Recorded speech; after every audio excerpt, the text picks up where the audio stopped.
being a coach myself, I also wanted to ask you because you've coached in the NBA. You've been a head coach. You've also been an assistant coach for a while. I want to ask you though, and you've played under a lot of great coaches. What separates the best NBA coaches? I mean, what makes a coach great out of all the experiences that you've had, and how do you, I guess, be that best coach that you can be? Yeah, well, I think that's a great question.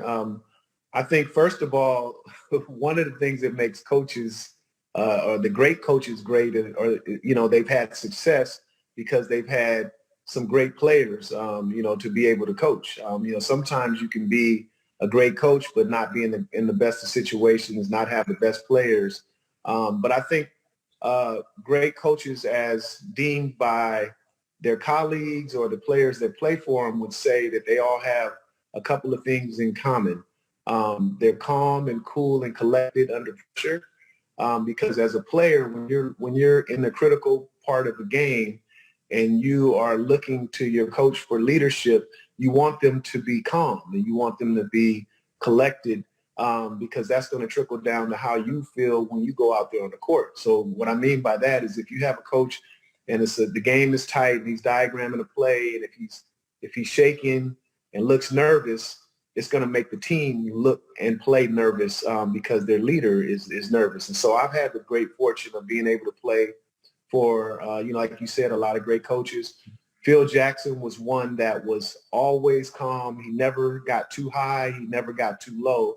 And I think also to be a great coach, you have to continue to learn. No matter how much experience that you have, every year, you're coaching a different team. You're coaching a different crop of players, and the game changes. When I came in the game, the big men were a big part of the game. They played inside with their back to the basket. You watch NBA games now, you see the biggest guys on the floor out the furthest distance, shooting three-pointers and things like that. And so you have to be able to adapt to the personnel that you have, to the way the game is being played, and constantly continue to learn.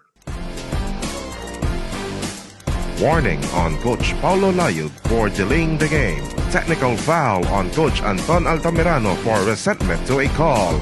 Coach Charles Chu out of the playing court. Coaches Unfiltered. No refs, no techs.